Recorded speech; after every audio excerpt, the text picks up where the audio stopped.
Subscribe করতে ভুলবেন না আমাদের চ্যানেলটি ডাটার রান্নাঘর।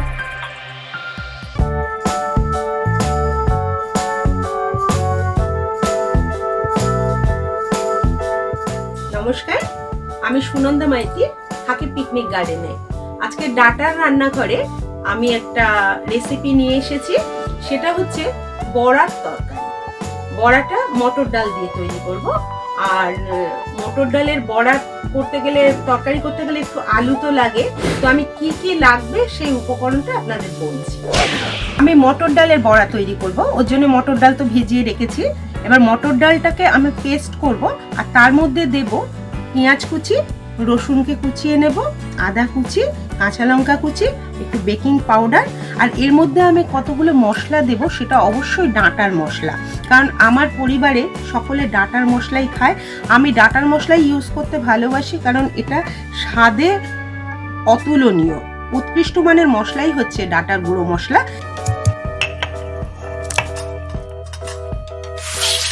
গোটা মশলার গুণমান বজায় রেখে গুঁড়ো মশলা, বাটা নয় ডাটা, ডাটা গুঁড়ো মশলা। কৃষ্ণচন্দ্র দত্ত কোম্পানি প্রাইভেট লিমিটেডের ডাটা গুঁড়ো মশলা। অর্থাৎ শুধু ভাত নয়, হলুদ গুঁড়ো, লঙ্কার গুঁড়ো, মরিচ গুঁড়ো আমি এর মধ্যে ইউজ করছি, অর্থাৎ ডালের বড়াটার মধ্যে। নুন চিনি তো স্বাদ মতন দেব, আর একটু সর্ষের তেল এর মধ্যে দেব, কারণ সর্ষের তেল দিয়ে ফেটালে কি হবে, ভাজতে গেলে তেলটা কম লাগবে। আর আলু নেব তরকারিটা করবার জন্য, আলুটা ভাজবো। আর তার মধ্যে যে গ্রেভিটা তৈরি করব, তাতে আমার পেঁয়াজ, আদা রসুনের সব পেস্ট দিতে হবে, পেঁয়াজ কুচিও দেব, আর টমেটো কুচি দেব। আর একটু ফোড়নের জন্য দেব আমি তেজপাতা, শুকনো লঙ্কা, সাদা জিরে, এটা দেব। আর আমি যখন গ্রেভিটা তৈরি করব, তার মধ্যে কিন্তু জিরে গুঁড়ো, ধনে গুঁড়ো এটাও দেব। রান্নাটা একটুখানি ঘি দেব, তেল দেব, তাতে করব। আর নামানোর সময় আমি একটু পাতিলেবুর রস ছড়িয়ে দেব। ব্যাস, এভাবেই আমার রান্নাটা হবে। আমি গ্যাসটা জ্বালিয়ে নিচ্ছি। কড়াটা গরম হলে আমার বড়াগুলো ভাজতে হবে। ফ্রাইং প্যানটা একটু গরম হয়েছে, এবার আমি তেল দিয়ে দেবো এর মধ্যে। বড়া ভাজতে গেলে একটু তো তেল বেশি লাগবেই। তেলটা একটু গরম হোক।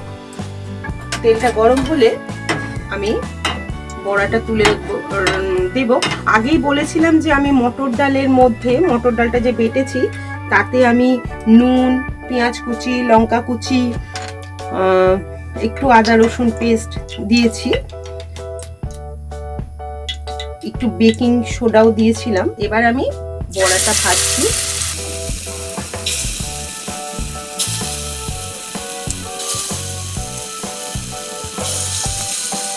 ডালের বড়া শুধুও কিন্তু খেতে খুব ভালো লাগে। দেখবেন শুধু ডাল আর ডালের বড়া দিয়েই গরম ভাত খাওয়া হয়ে যায়। আমার বাড়িতে ডালের বড়া ভীষণই হয়, সবাই খুব ভালোবাসে। আর বৃষ্টির দিনে আমরা এই ডালের বড়া মুড়ি দিয়ে মেখেও খাই। অনেকগুলোই দিয়ে দিয়েছি। বড়াটা একটু ভাজতে দিতে হবে। আমি মিডিয়াম এতেই আঁচটাতে ভেজেছি, কারণ তাহলে না ভাজাটা ভালো হয়, ভিতরটাও বেশ মচমচ হয়, নইলে পুড়ে যায়। দেখুন, এবার উল্টে দিচ্ছি। বড়াটা আমার এক পিঠ হয়ে গেছে, আর এক পিঠ। সবকটা বড়া আমার উল্টানো হয়ে গেছে। এবার এই পিঠটা আমি একটু ভাজতে দিই। বড়া আমার বেশ লাল করে ভাজা হয়ে গেছে। এবার আমি এক এক করে তুলে নেব বড়াগুলো। বড়াগুলো খুব সুন্দর ভাজা হয়েছে।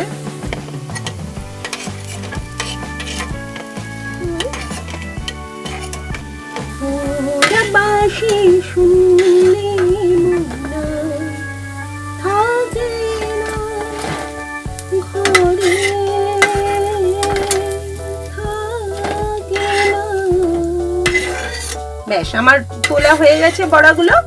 এবার আমি তেল বেশ অনেকটা আছে, তো আমি এটাতেই আলুগুলো ভেজে নেব। আর একটু তেল দিয়ে নিয়ে এতে আলুগুলো তুলে দিই। তেলটা তো গরম আছেই, দেখতে পাচ্ছি যে লাল হয়ে গেছে। একটুখানি না এর মধ্যে আমি নুন দিয়ে নেব।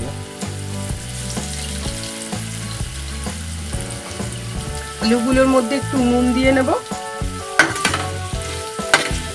আঁচটা একটু বাড়িয়ে নিলাম।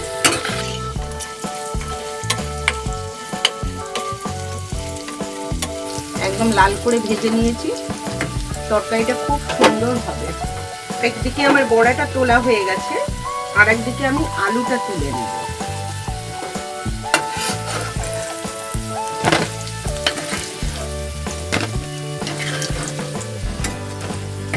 কড়াই আমার দেখছি তেল থাকবে, এই তেলটাতেই ফোড়ন দিয়ে আমার তরকারিটা হয়ে যাবে। আমার মনে হচ্ছে না আর এতে তেল লাগবে বলে।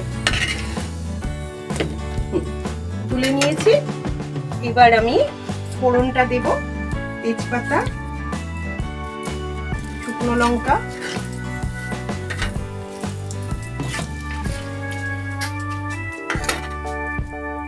দুটো শুকনো লঙ্কা দিয়েছি, আর দেব একটু সাদা জিরে। সাদা জিরে কেন, সাধারণ জিরে যেটা, সেই জিরেটা দিলেও হবে।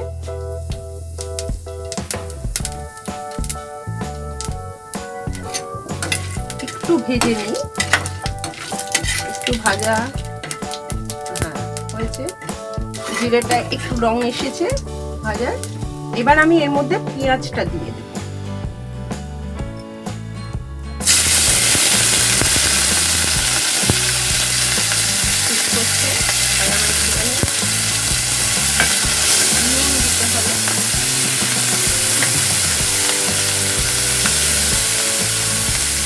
হালকা নুন দিলে মজেও যাবে আর ছিটকবে না।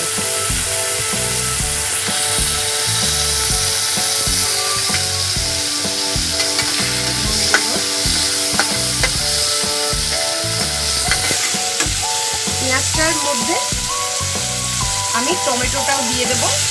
একটা গোটা টমেটো আছে এখানে, টমেটোটা দেব। এবার আমি একটু ভাজা ভাজা হয়ে গেছে, এবার আমি আদা রসুনের পেস্টটা দেব।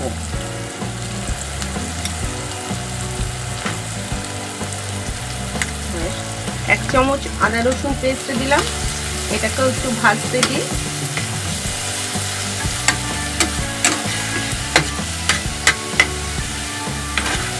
আদা রসুন ভাজার একটা গন্ধ আসছে।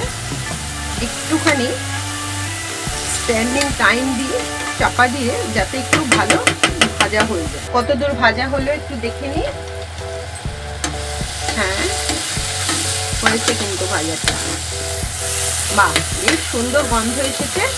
এবার আমাকে মশলাগুলো অ্যাড করতে হবে। তার মধ্যে আমি 4টে কাঁচা লঙ্কা দিয়ে দিই।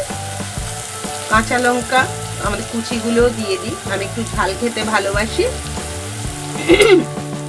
এবার ডাঁটার যে মশলা গুঁড়ো আছে, অর্থাৎ হলুদ গুঁড়ো আমি মাপ করে নিয়েছি, এটা দিয়ে দিলাম। দেব লঙ্কার গুঁড়ো, দেব ধনে গুঁড়ো আর জিরে গুঁড়ো। জিরে গুঁড়ো এতটা আমার লাগবে না, আমি 2 চামচ। ডাঁটার এই মশলাগুলো স্বাদে ও গন্ধে কিন্তু অতুলনীয়। আর এই ডাঁটার মশলা দিয়ে রান্না করলে তার স্বাদই হয় আলাদা। আমার বাড়িতে তো সবাই, আমি বলে না, আমার জাটা সকলেই কিন্তু ডাঁটার গুঁড়ো মশলাই ইউজ করে। ডাঁটার গুঁড়ো মশলার টেস্টই আলাদা। এবার মশলাটায় আমায় একটুখানি জল দিতে হবে।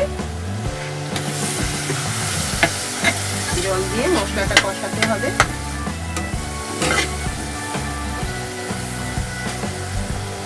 আর একটু জল দেব।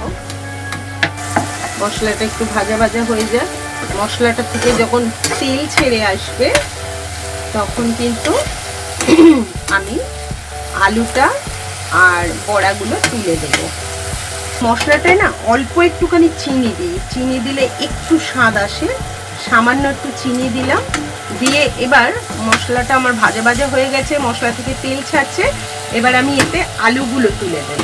বড়াটা আমি এখন দেবো না, বড়াটা যখন গোল করবো একটু ফুটবে তখন বড়াটা দেব। এখন আলুগুলো তুলে দিচ্ছি। আলুগুলো গরম আছে।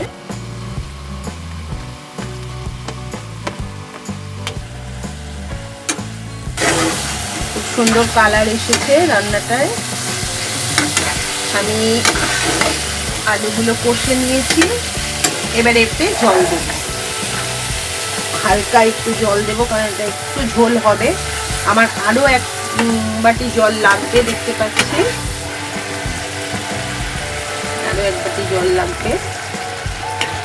হ্যাঁ ঠিক আছে, ঝোলটাকে একটু ফুটতে দেবো, আর একটু জল লাগবে, আর একটু জল লাগবে কারণ একটু ঝোলের মধ্যে আমাকে বড়াটা দিতে হবে। তাই জলটা তো দিলাম, একটু ঝোল করেছি কেন বলুন তো, যে বড়াটা তো দেবো আর বড়াটার মধ্যে তো একটু ঝোল টানবে, ঝোল টেনে ঝোলটা মানে জলটা দেখবেন কমে যাবে। তাই আমি একটুখানি ফোটাতে দিই, তাই ঢাকা দিয়ে রাখলাম।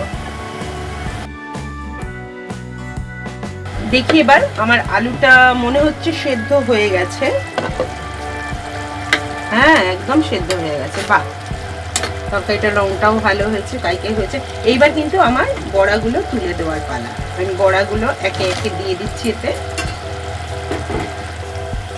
বেশি আমি জল দিইনি কারণ বেশি ঝোল ঝোল হলে ভালো লাগবে না। এটা রুটি দিয়েও খেতে পারেন, ভাত দিয়েও খেতে পারেন।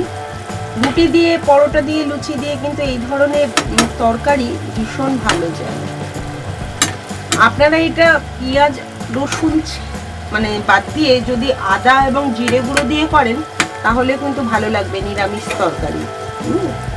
সেই অর্থে মটর ডালের বড়াটা যখন করবেন তখন কিন্তু পেঁয়াজ রসুনটা বাদ দেবেন, বা কাইতেও যখন করবেন পেঁয়াজ রসুনটা বাদ দেবেন, ভালো লাগবে। দেখবেন আমি এর উপরে একটু ঘি দেব, 1 চামচ ঘি ছড়িয়ে দেব, ঘিয়ের গন্ধটা খুব ভালো আসবে। আর অবশ্যই ডাটার গরম মশলার গুঁড়ো ছড়িয়ে দেব।